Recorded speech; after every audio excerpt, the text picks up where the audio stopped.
In the year 9 AD, 3 full Roman legions marched into the forests of Germania. None came out. No retreat, no survivors, no second chance. It wasn't a battle, it was an execution. And the man who orchestrated it, Rome trained him. To the Germans, he became a hero. To the Romans, a traitor, a monster, a curse. Even his name was spoken with hatred for generations.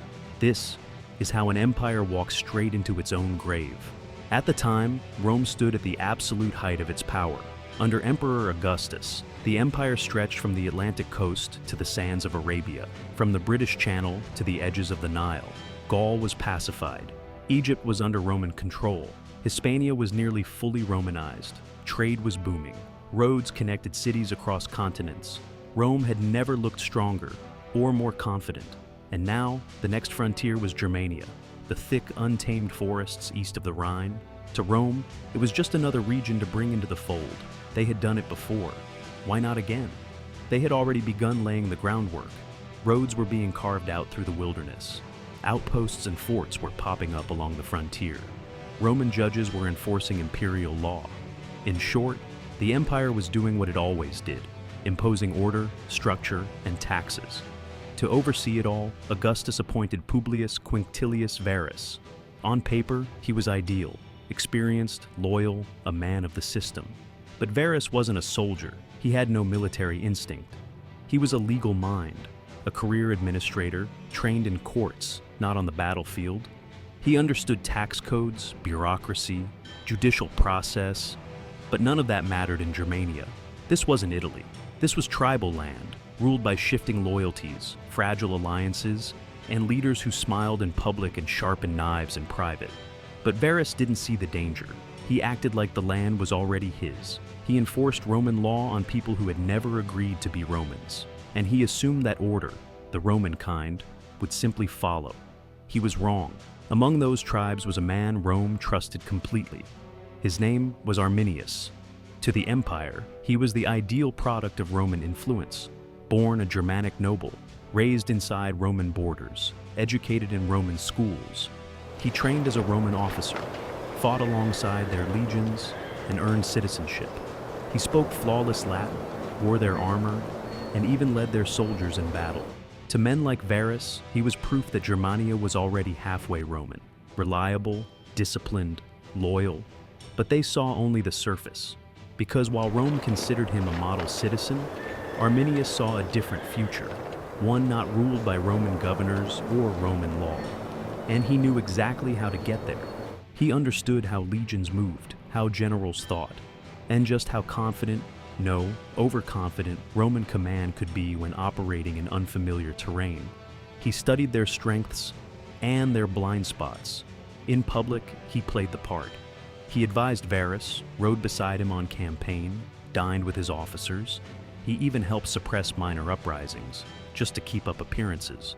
But behind the scenes, Arminius was building something else, something far more dangerous than open rebellion. He was forging secret alliances, convincing rival chieftains, men who had spent generations killing each other, to unite. Not in protest, not to negotiate, but to destroy. Not just one garrison, not a few outposts. He wanted to wipe out the Roman presence east of the Rhine, entirely. And soon, he'd get his chance. In September of the year 9, the plan was ready. News came of a small uprising in the northeast. Nothing major, nothing urgent. And Arminius, a Roman-trained Germanic officer, told Varus they should act fast. "It's minor," he said, "but better to deal with it before it spreads. I'll lead you there myself." And Varus, confident in his ally, didn't question a thing. He gathered 3 full legions, over 20,000 soldiers, camp followers, merchants, and families, and marched them straight into the Teutoburg forest. The forest wasn't just thick with trees. It was a nightmare of mud, tangled roots, and narrow trails barely wide enough for a single wagon. Rain soaked the ground. Visibility was low. The Roman column stretched out for miles, too long to defend, too narrow to maneuver. And Arminius? He had vanished, claiming he was riding ahead to rally support. In truth, he was already on the other side, commanding thousands of Germanic warriors hidden in the trees, waiting in perfect silence. And then it began. Out of the rain and shadows came the first attack, sudden, chaotic, and from every direction. Spears flew, arrows rained down, axes crashed into unprotected flanks. The Romans couldn't see their attackers, couldn't form up, couldn't respond.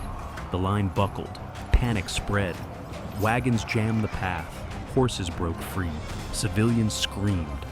The forest closed in like a trap, and the Germans kept coming, not in one overwhelming charge, but in waves. Hit, disappear, hit again. Day and night, non-stop. Varus tried to rally his troops. He ordered defensive positions. He tried to build a camp, but the weather, the terrain, and the sheer confusion worked against him. This wasn't a battle anymore. It was systematic destruction. Morale collapsed. Units dissolved. By the third day, the Roman army was broken beyond repair. Varus fell on his own sword. The survivors were hunted through the forest or taken as prisoners. The sacred Roman eagles, symbols of honor, pride, and imperial power, were captured. Humiliation complete. The forest devoured the rest. Rome had been tricked not by brute force, but by deception, terrain, and a deep understanding of how to turn its strengths into weaknesses.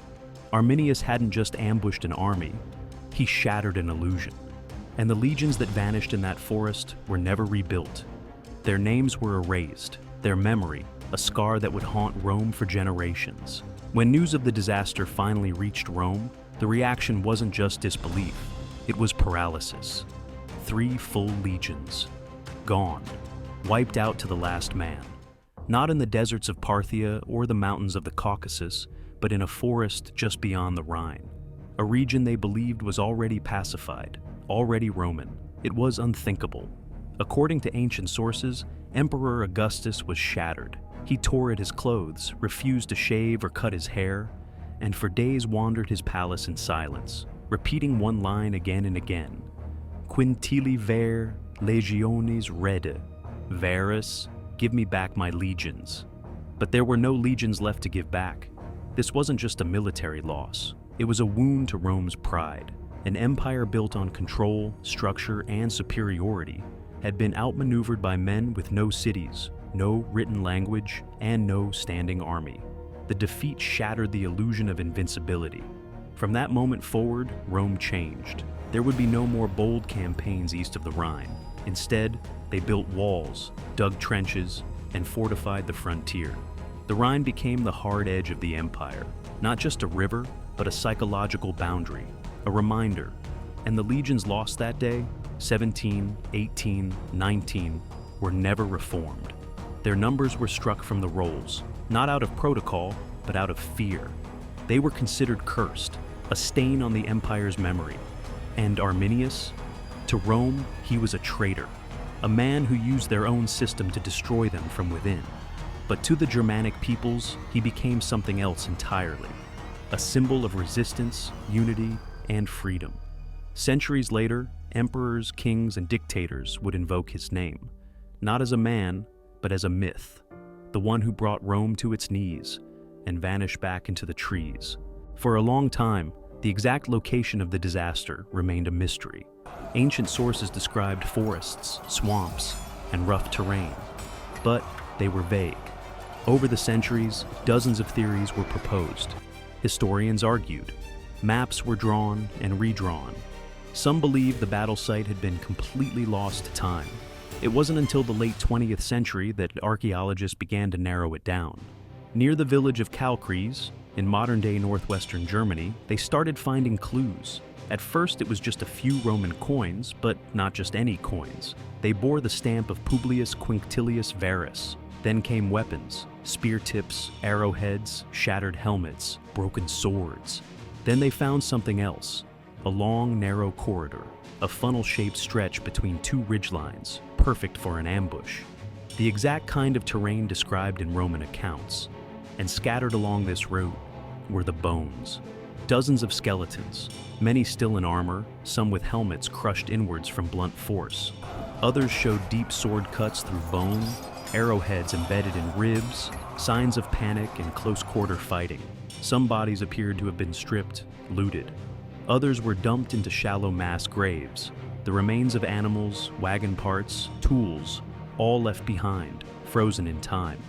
They also found Roman sling bullets, stamped with the names of legions that had vanished from history: 17, 18, 19. Everything matched, not just the scale of the battle, but the brutality. This wasn't a clean military engagement, it was confusion, slaughter, and collapse, exactly as the ancient writers had described. And perhaps most telling of all is what they didn't find. There were no organized graves, no sign of proper burial. The Romans had been caught so completely off guard. There hadn't even been time to honor the dead. Today, Kalkries is widely accepted as the site of the Teutoburg disaster, and every new discovery adds to the same picture. This wasn't just a battle. It wasn't even a war. It was a total breakdown, a tactical collapse, a psychological shockwave, and more than anything, a warning that no empire, no matter how powerful, is safe from arrogance, blind trust, and the silence of the trees. The Teutoburg forest wasn't just the site of a massacre. It was the moment Rome realized it could bleed. One man, trained by the empire, turned their own system against them. To some, he was a freedom fighter. To others, a traitor whose name still echoes through military history. But what do you think? Was Arminius a hero defending his homeland, or a man who betrayed everything he was given? Let me know in the comments. And if you want more stories like this, the ones that changed history but didn't make it into your textbooks, subscribe because we're just getting started.